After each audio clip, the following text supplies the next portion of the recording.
friends and neighbors, this is Kelly Martin, and today we are talking about quiet horror.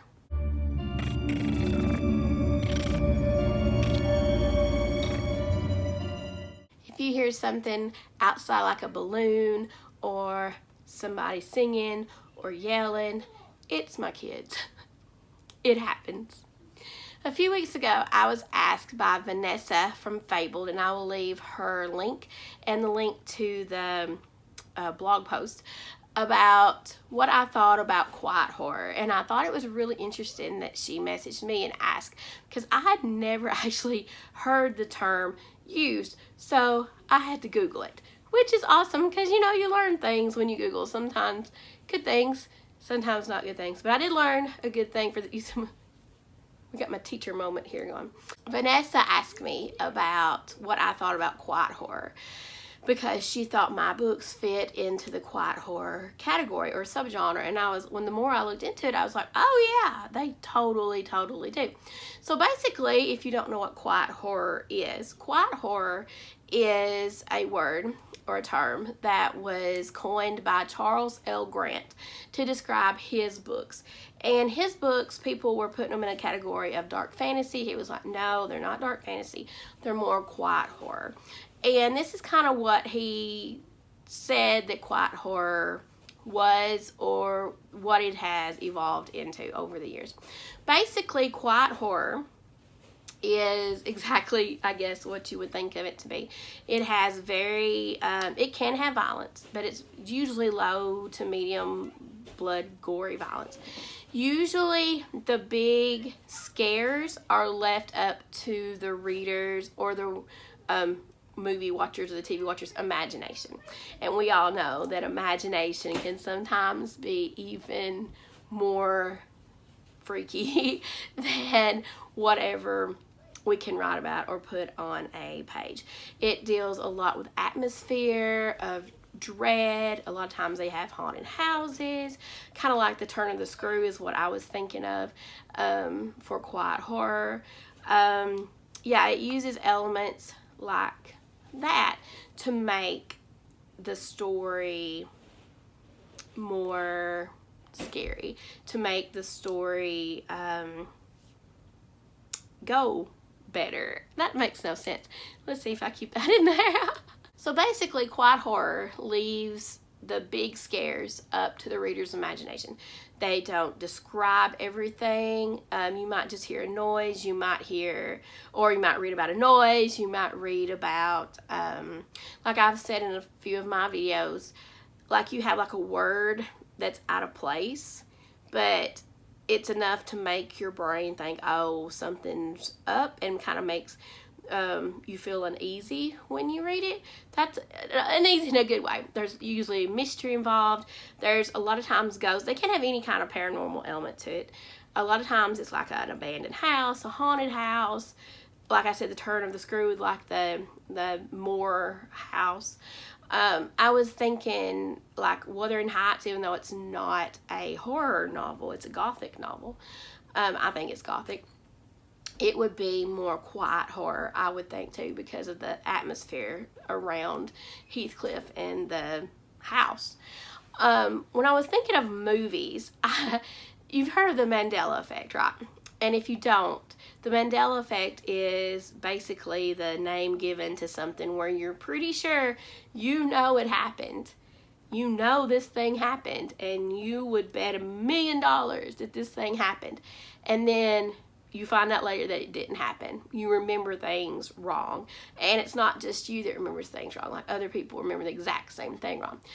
So, I don't know if this is actually quiet horror, but it made me think of quiet horror when I was reading exactly what it was.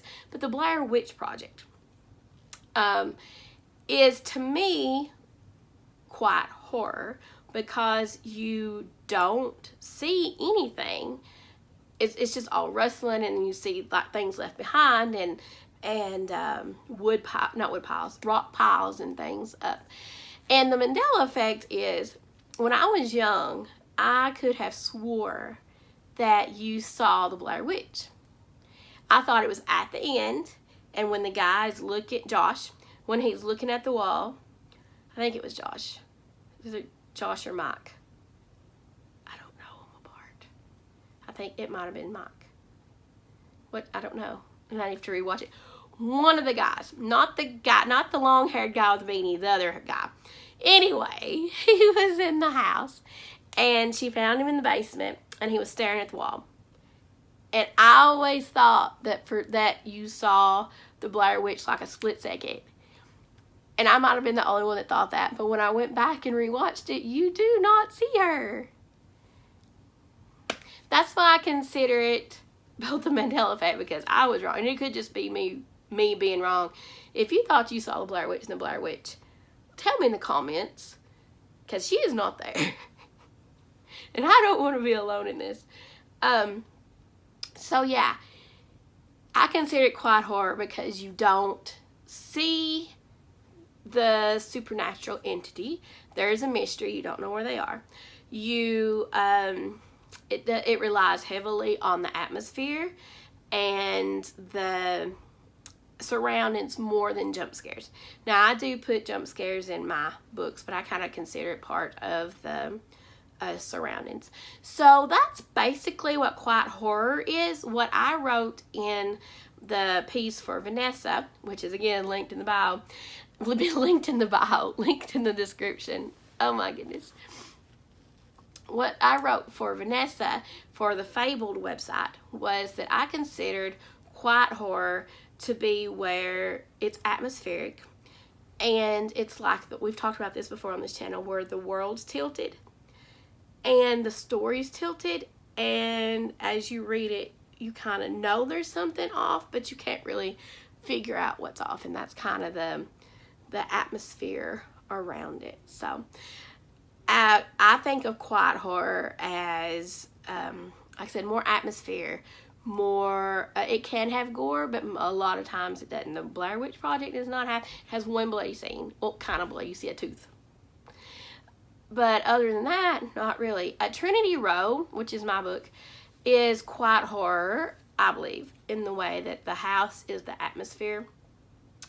You don't see everything that happened, and a lot of what happened is left up to your imagination when you've read it. That's definitely true with Dark and Deadly Things series too, and Never Kiss the Dead that comes out October 7th.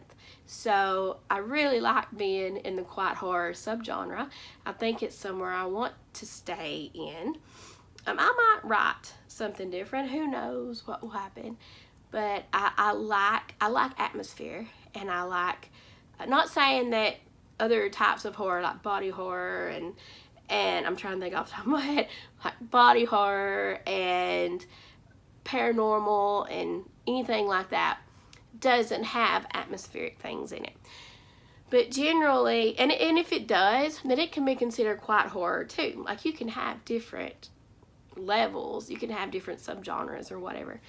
But just remember, the big thing about quiet horror is that it relies on the reader's imagination to fill in the gap and basically scare the pants off yourself. And atmosphere. I think I've said atmosphere more in this video than I've ever said atmosphere in my whole entire life. Okay, that was the video I promised on quiet horror. Be sure to click on Vanessa's links and check her out. She does a podcast called Fabled, and it's wonderful, and I hope you give her some love and some likes. And speaking of likes, if you like this video, I know that was smooth, please give it a thumbs up, and if you've not already subscribed, go ahead and subscribe and hit the notification bell when I make new videos, which is about once or twice a week. I missed last week because of the bronchitis. I've decided it's never going to get better, so I'm just going to come back at it. Next week, I'm going to post the update on the 34K in 12 days video that I made. I've been filming for it. Stay tuned if you think that happened. And yeah, what do you think about quiet horror? What are some books that, or movies, or TV shows that you think really fit in that subgenre wonderfully? Let's talk about it in the comments, and I hope you have a fantastic day. Bye.